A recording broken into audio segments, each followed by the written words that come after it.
Welcome back to the garage, guys. I'm Damien. This is the Baja Build.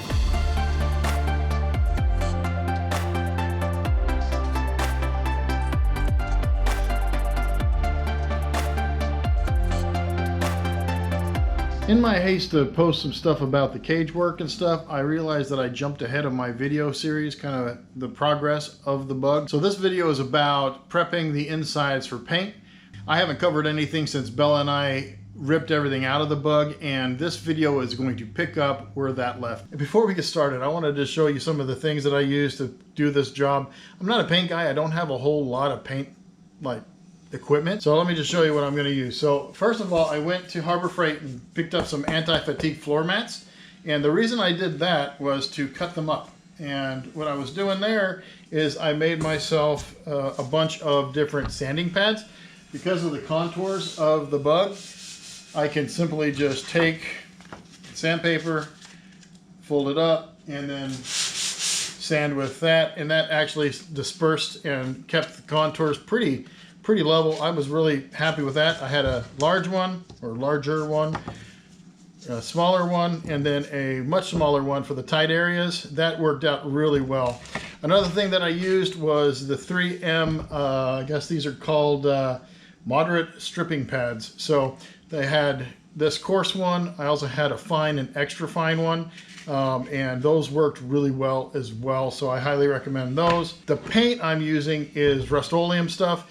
I use the Rust-Oleum self-etching primer, and that is pretty nice for bare metals and things. It helps seal and bonds to the metal itself. I use filler primer to fill scratches up and just kind of build the material as I sanded it down, make it nice and smooth. And as far as sandpaper is concerned, I used just standard Harbor Freight stuff. I'm not going super crazy with this stuff. These are like $4 a pack. So I've got everything from 80 grit to 150, 400, and 600. Now you notice there's two 600 and there's two 400s. It's because they're wet and dry. I did wet sand it before the final paint, and what I did also is then I washed it off with soapy water, wiped everything down with a bunch of microfiber cloths, and let that dry completely. And then my final prep was, this is isopropyl alcohol, and I got 91%. It's the strongest you can get at Walgreens. Less than 10 bucks for this big old thing, and I used one. I bought two, but I used one full one, and it worked awesome. You can get everything from 50% to this one's 91. I just got the strongest I could, and what that did to my final wipe with that, and then that allowed everything to dry completely. I gave it some time, and then one of the last things I did was I used tack cloth, and this is a soft tack cloth. You can get these at any auto parts store. They're about $2 or $3 a piece. I just bought like 4 or 5 of them just in case. I only needed 2, so I've got a couple of these left. Oh yeah, and the last thing, right at the beginning, you'll see I did use acetone to strip and stuff like that. After I got the paint on, you can't really use acetone because it'll eat through the paint and ruin all the sanding that you did. So that went away, and the alcohol came out after those times.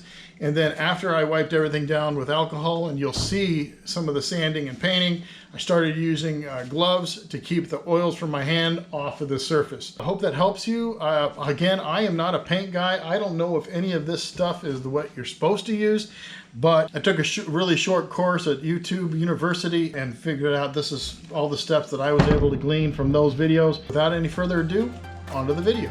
So the first thing I needed to do was put a wire wheel on the grinder and remove all of the insulation, glue, and the goo the factory uses to hold the factory interior on the sheet metal.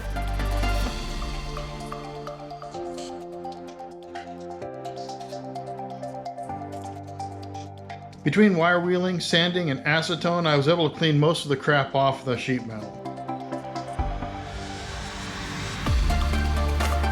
After that, I hit the freshly exposed metal with some self-etching primer. I use this on bare metal to get the best adhesion.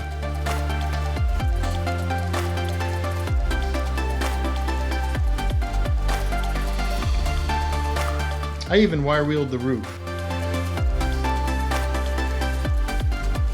Time to take care of that dash.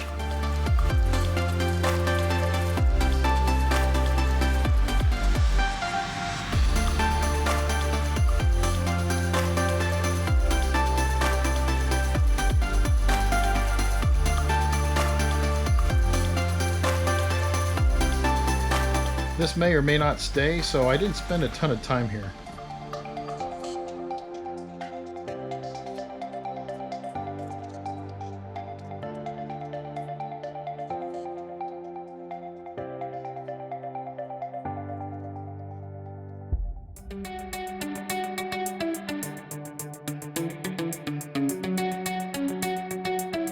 Hey guys, lighting garage tip number 1. Okay, so obviously I've got nice lights in here. It works really well. But when you actually get inside the car, you see how dark it is in there? So when I was in there the other day, just sanding and painting and things like that, just cleaning up the interior while I'm waiting for more parts to come, it was pretty dark, and I was wishing I had my lights. Now, so what I did is I went down to Harbor Freight and picked up, now they have regular work lights like you see that are chargeable and you could bring them around. I'm not that fancy. I've got the $18 version, which is basically a hangable light that that you can use, that I use as a work light. It does come with the extra pole, comes with everything you need to hang it, but in reality, that's pretty nice. That's really nice. So I use this. It's got a nice little shield. It keeps everything, you know, if you drop something on it, it probably will deflect it. I like these quite a bit. Like I said, they're cheap, they're mostly protected, and they give you plenty of light. So I'm going to give you a couple of instances here. I'm going to move the camera. You'll be able to see what I'm talking about. It's significant. But check this out. And you can lay it, there's a couple ways you can use this thing. You can slip it underneath the heater channel. I mean, literally, you can set it up like so, and move it back so I can get in there. I can move it straight up and down so I can work on the ceiling up in here when I'm working on the dash and things of that nature. I could point it backwards as well. Now, either way, here's the difference from that to that, that to that. So don't work in the dark.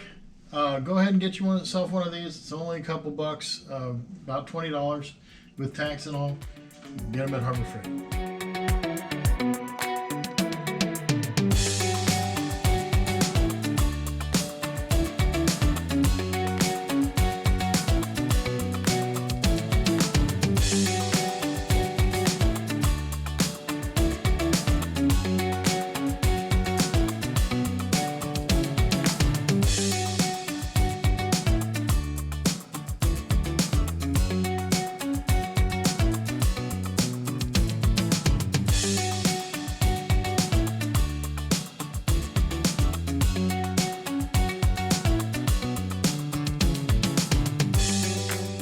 This paint pattern is a perfect example. You could really tell that the interior sheet metal, or at least the paint on it, isn't smooth at all. But each time I sanded it, it got smoother and smoother.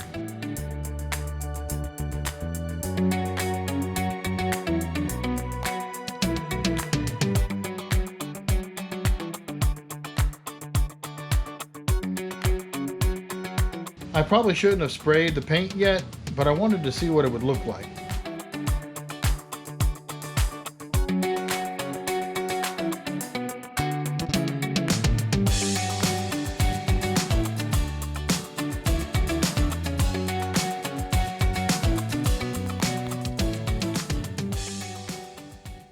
That's orange as can be. Let's see if I could get some good reflections. There we go. It's gonna have some peel, but spray paint, man. I'm no paint professional. Anyway.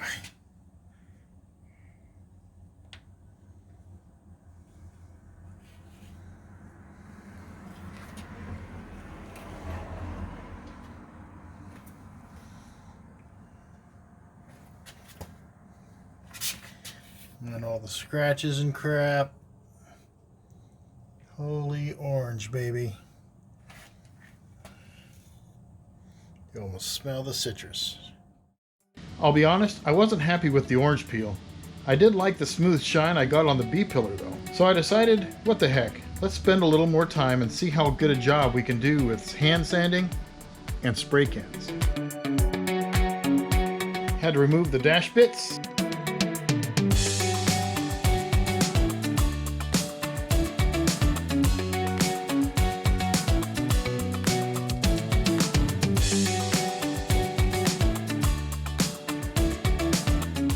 And also the windshield.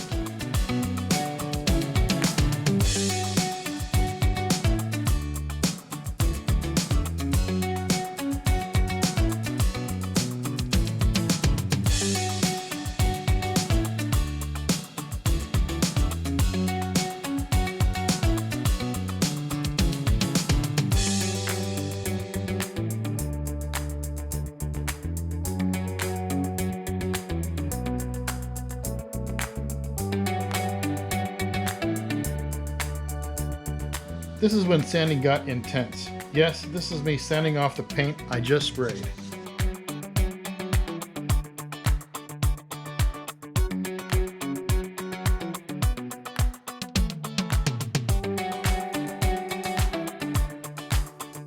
It's kind of cool that you can see the paint layers blending and then blending into the ones from before. This is when I really started spraying heavier coats of the filler primer. I just kept sanding and sanding and sanding. Then I would repaint and sand some more.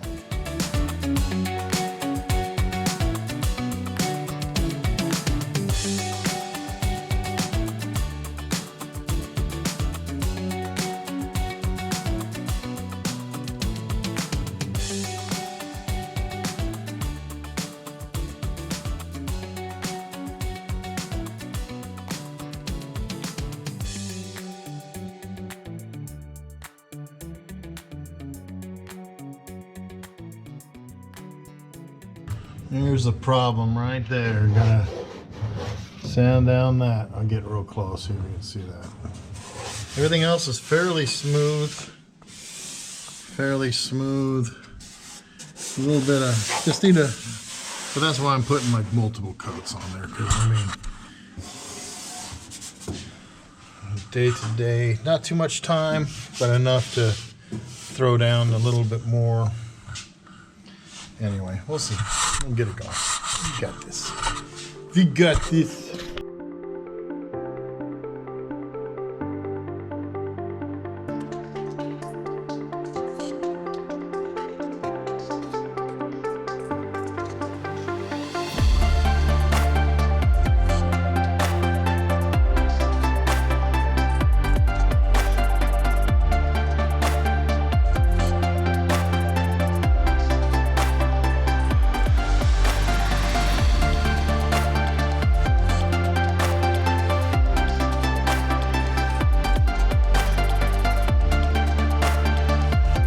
After being vacuumed,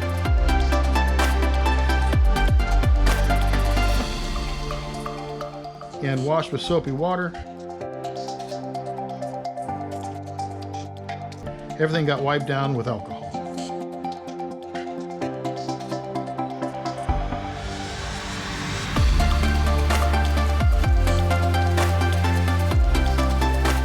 There was a ton more prep than this video shows. Put it this way, every time I put a layer of paint down, I usually left it for a day for it to fully dry before sanding it. So if you take a look at all those layers of paint I put down, mind you, I probably didn't even show half of them. This actual prep job took probably about 2 weeks.